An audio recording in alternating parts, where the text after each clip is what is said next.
Our elders could work in one single company for 40 years and could retire with a lot of money happily.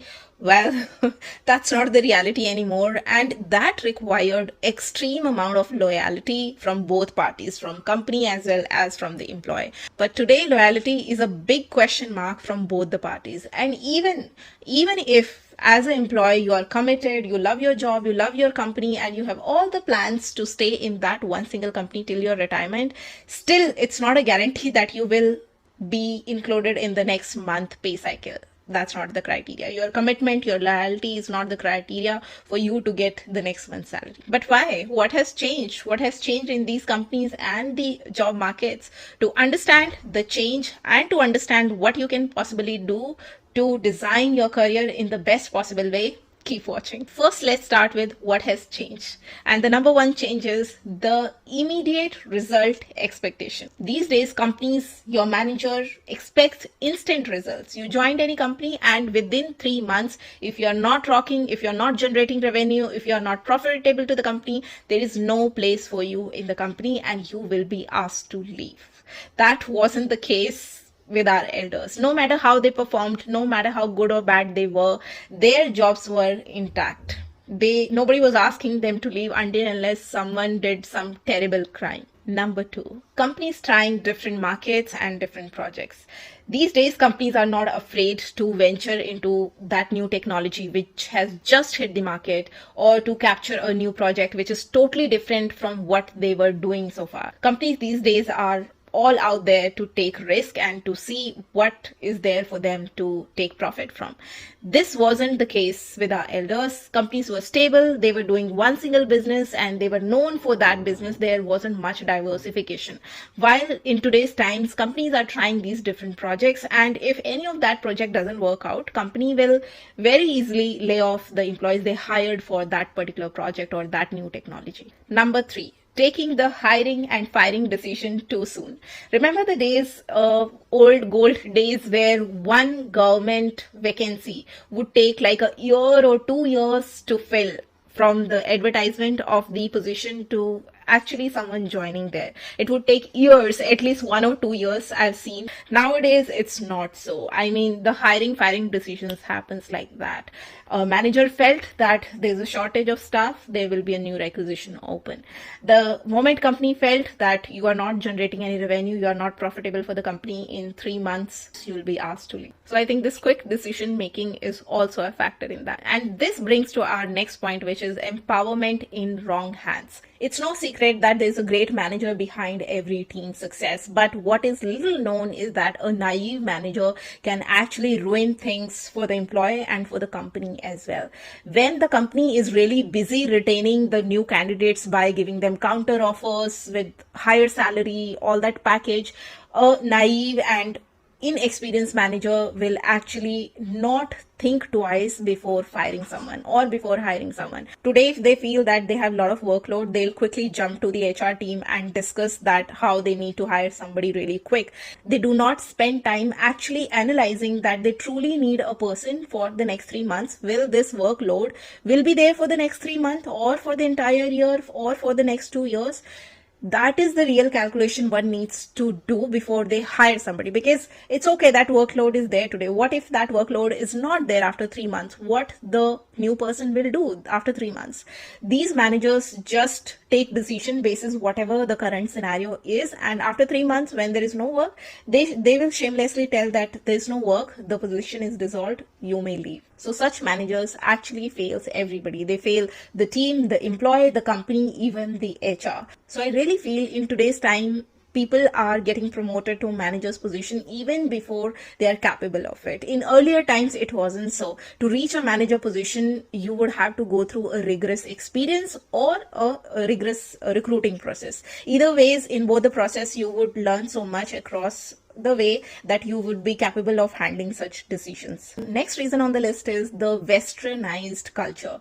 In some countries, the hiring and firing is really quick. I mean, they do not give much notice, and that's how the culture is. People are used to that kind of hiring and firing. For example, US, they do not have much notice, both the parties, the employee and the employer. Employee can also leave the same day or maybe the very next day, or at the max 7 days of notice. So same goes for the company as well. The company tells the employee then and there that you are not required anymore in the company, so please leave. So the employee leaves. So when there is a company in which the management, the entire management who is taking all this hiring firing decision consists of people who are from these countries, for example US or similar culture, then you will see that all this firing happens really quick there, because that's how it's done. They fail to understand what is the need of the long notice period. So even if you try to advocate, they will not understand, because the way you do not understand short notice period, in a similar way they do not understand the longer notice period. They are right at their part because they have experience in that kind of culture and that kind of work environment, but it obviously doesn't suit all kind of culture, all countries. So it's very important that a company has its regional management which is advocating for them. And this is the main reason why in olden times these things were not happening that frequently, because all the companies in which the employees were working had a management of the local country or maybe the local city, local state. Things were different. People were in sync. Their values were in sync. The way they understood the culture and the need were in sync, while that's not the case anymore, because now companies are more global and that's how businesses work, which is, I think, in my opinion, both good and bad. Both have its pros and cons. So now that we discussed all the possible reasons, now let's discuss what we can possibly do to design our career in a way that we do not get impacted by this ever-changing market. Number one is build your network as strong as possible. It may sound silly to you as of now that you do not need a network. You'll apply on the job portals even if you lose your job and all that jazz. But believe me, that network will only help you get a job when the market is crashing, when no recruiter is calling you. That network will help you to get the next job, and that will save you from having that crash in your career. So make sure that you build your network, you build your connections. Whomever you meet and with whomever you have good connections, do not ruin it. Do not ruin that rapport when you leave the company. These networks will actually become your net worth when you grow further in your career. Next thing, invest in your skills, not the company. Just because you are working right now, just because you have a job right now, that does not mean that you are settled. You must always continuously upskill yourself so that you are relevant with the current job market. And do not chase brand names. Do not chase that company. Do not make any company your dream company. Make skills your dream skills. Invest in learning, invest in acquiring the new skills every now and then. And especially if you are in technology field, then instead of chasing a company, chase a skill. Add that to your bucket. This will bring your portfolio to another level rather than chasing some random company. Next is diversify your skills without any hesitations. Most of us do not invest or learn skills which are not related to our field. This is like universal. If I am a technical person, I'll only try to learn technical things which are interrelated or which complement each other, which by the way is a smart thing to do because you are kind of expanding your knowledge in that. But it is very important that you have some other skills as well. Skills which are not related to your education, your field, the job that you are doing. Reason being, if tomorrow say for example entire technical market crashes, what you will do? You'll come to a realization that you do not know anything else apart from doing that technology work.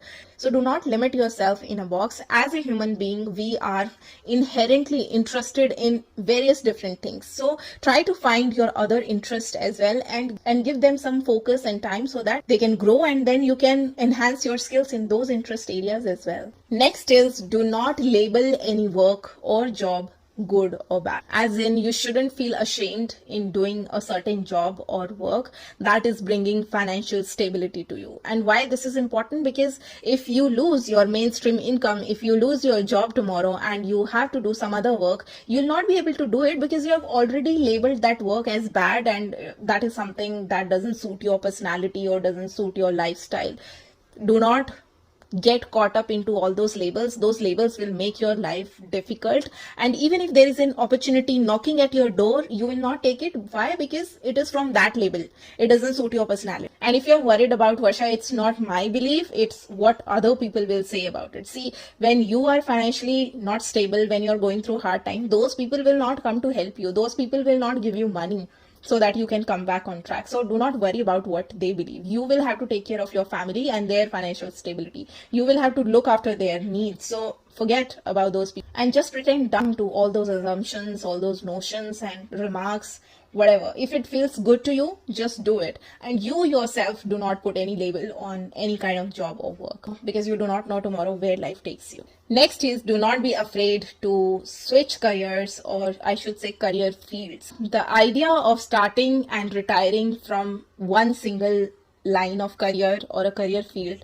doesn't exist anymore. It's not valid anymore. I mean, if you want to do it, good for you. But if you do not want to do, if you are in a job or if you are in a field which feels suffocating to you and you feel this is not something for you, then you are not married to that job. Please, you can very easily walk out of it and you can switch your careers. I know what haunts most of the people. You'll be like, Varsha, I've already spent 5 years in this job and I did 4 years of education in this field. It's almost like 9 years I've given to this field and now I'm changing.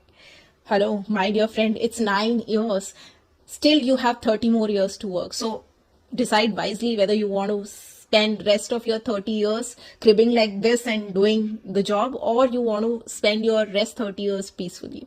So no matter how many years are left for you to work, you can always change your career. Yes, it will not be the most smoothest transition. Yes, it will be difficult. Yes, you'll face a lot of rejections. There will be a lot of hurdles. You might have to start really small once again as a fresher. All that is true, but that does not make it less worth, or that does not make it impossible. It's very much possible. And in today's time, you see people from all walks of life, they switch their careers, they are switching their fields, and they are living their happy life. Next is something that I preach in my every single video, and that is have a second income stream or many income streams if possible. Do not rely on single source of income, and especially if it is 9 to 5 job, do not rely on it. No matter how stable it seems to you at this point, believe me, as a HR, I'm telling you, you have no idea whether you'll be in the list of next month's salary or not.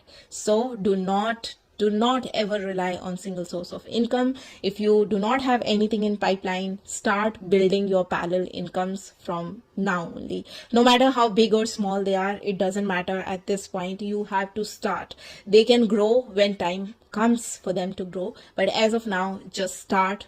Begin your journey with other source of income as well. Next point is, you must have a separate health insurance that you have bought from market, which is not dependent on your company, which is not provided by your company. For yourself, for your family, entire family, your parents, your kids, your spouse, you must have a separate health insurance. If all of a sudden your company lays you off and all the benefits cease to exist, it will hit you really hard if you have already not taken that health insurance, because market health insurance have waiting period. You cannot claim anything in the waiting period. So if you start now when you already have a job and things seems fine, then it will be relatively easy for you to get through that waiting period and actually fall in a period where you can claim if anything goes wrong. So please have a separate health insurance for yourself and your family. And the final point on the list is, treat your job as a source of income, not as your life. I'll repeat it. Treat your job as the source of income, not as your life.